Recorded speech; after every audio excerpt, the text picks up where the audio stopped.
The storm had passed, but the town of Red Hollow still wore its scars. Mud clung to the wooden boardwalks.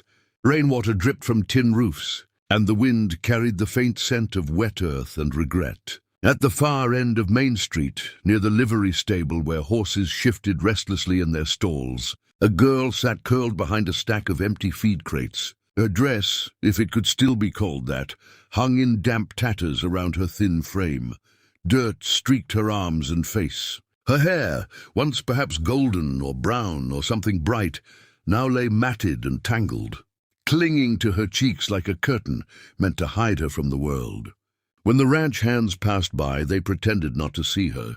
When the townsfolk whispered, they did so without lowering their voices enough. They called her drifter. They called her trouble. They called her cursed. But none of them heard what she whispered to herself. "I'm filthy. Don't touch me." She said it like a prayer, like a warning, like something carved into her heart. That was how Colt Maddox found her. Colt had ridden into town at first light, his broad shoulders draped in a weathered duster, at brim low over eyes that had seen too much and forgiven even more. The ranch outside Red Hollow had been his father's before it became his burden, and he carried it with quiet strength. Folks called him steady, called him silent, called him stubborn. They didn't call him cruel. He had dismounted to check on a new shipment of feed when he heard the faint sound of sobbing. Not loud, not dramatic, just the kind that slips out when someone believes no one is listening. He followed the sound, and he saw her. For a long moment he simply stood there, not in judgment, not in shock, but in recognition. He had seen that kind of broken before, in war-torn fields, in drought-stricken farms. In his own reflection after he buried his mother beneath a cottonwood tree, he crouched slowly, boots pressing into mud. "It's all right," he said gently. Her head jerked up, eyes wide and wild like a cornered animal's. She scrambled backward, palms scraping against splintered wood. "Don't!" she cried. "Don't come near me!" "I'm filthy. Don't touch me." Her voice cracked on the word filthy, as if it were heavier than the storm clouds. Colt didn't move closer. He didn't reach for her. Instead, he removed his gloves. Deliberately, he placed them on the crate between them. "I ain't afraid of a little dirt," he replied quietly. She shook her head violently. "You don't understand." They said, her words choked off, swallowed by memory. They said, "I ruin everything I touch." Colt's jaw tightened, but his voice remained calm. "Well," he said, "I reckon they've been wrong before."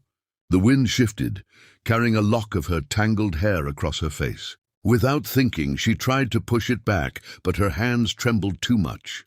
Colt reached into his saddlebag and pulled out a small wooden comb, smooth from years of use. It had belonged to his mother. He carried it without knowing why. Perhaps now he did.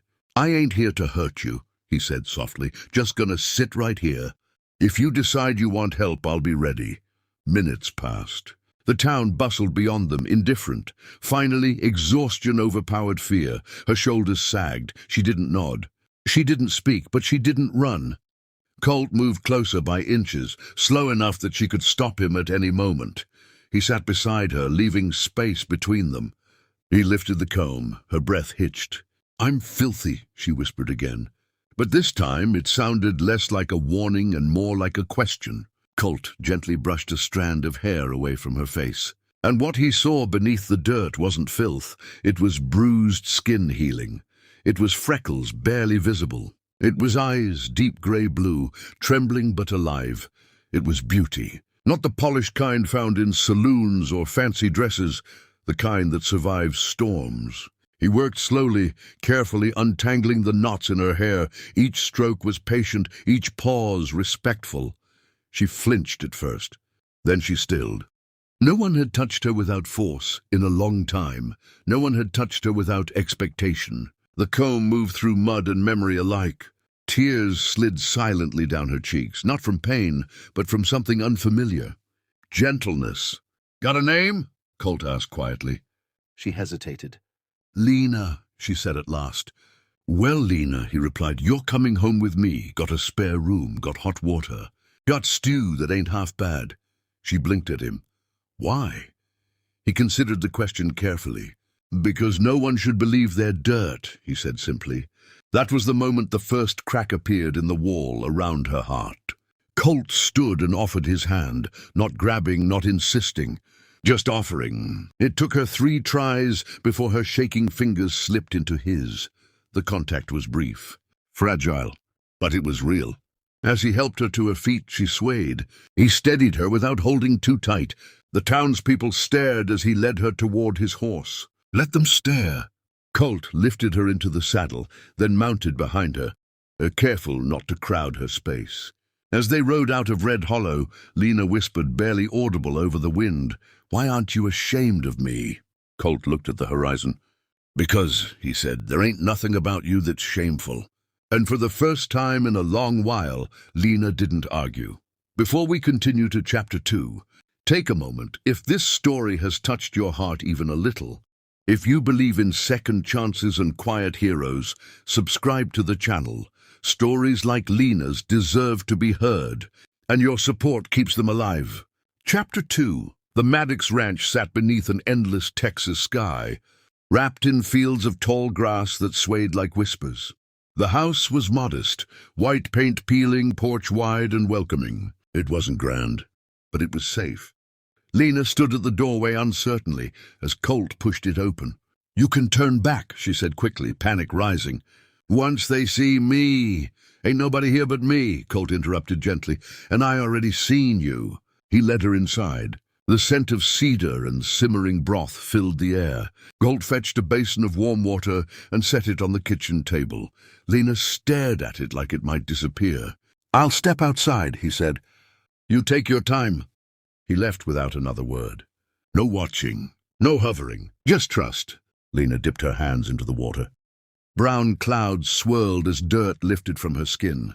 She scrubbed hesitantly at first, then with urgency, as if trying to erase the past itself. But bruises don't wash away. Memories don't dissolve. Still, when she finally looked into the small mirror hanging by the stove, she gasped softly. She recognized herself. Not the broken thing the town had named. Just a girl.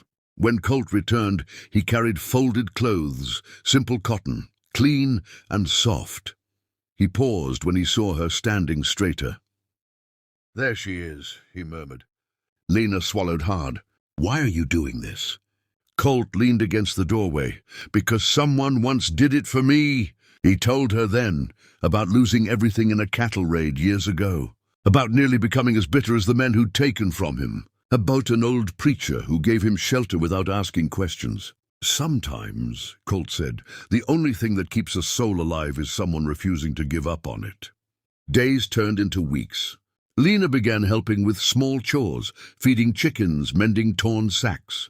She laughed once when a goat nibbled her sleeve, and the sound startled them both, but shadows lingered. One night, after a nightmare tore her from sleep, she found herself standing on the porch, shaking. "I'm still dirty," she whispered into the dark, "on the inside." Colt stepped beside her, wrapping a blanket around her shoulders. "Dirt washes off," he said quietly. "Pain heals slow, but it heals." She looked at him, eyes searching. "What if I'm not worth saving?" He turned to face her fully. "Lena," he said firmly, "worth ain't something other folks decide. It's something you carry whether you believe it or not." Tears streamed down her face again, but this time they weren't rooted in shame. They were rooted in hope. Months later, when Lena walked into Red Hollow beside Colt, clean dress swaying, hair shining in the sunlight, the whispers returned. But they sounded different now, because she held her head high, because she knew the truth. When someone muttered something cruel under their breath, Colt started to step forward. Lena stopped him. "I'm not filthy," she said clearly, voice steady enough for all to hear. "And I don't need you to believe it anymore." The silence that followed was louder than any insult. That evening, as they rode back toward the ranch, Lena smiled into the wind. "Thank you," she said. Colt tipped his hat. "Just brushed your hair," he replied. But they both knew it had been more than that. It had been the first moment someone saw her not as dirt, but as dawn. If Lena's journey moved you, if you believe kindness can change a life, subscribe to the channel. More powerful stories of hope, redemption, and quiet strength are waiting for you.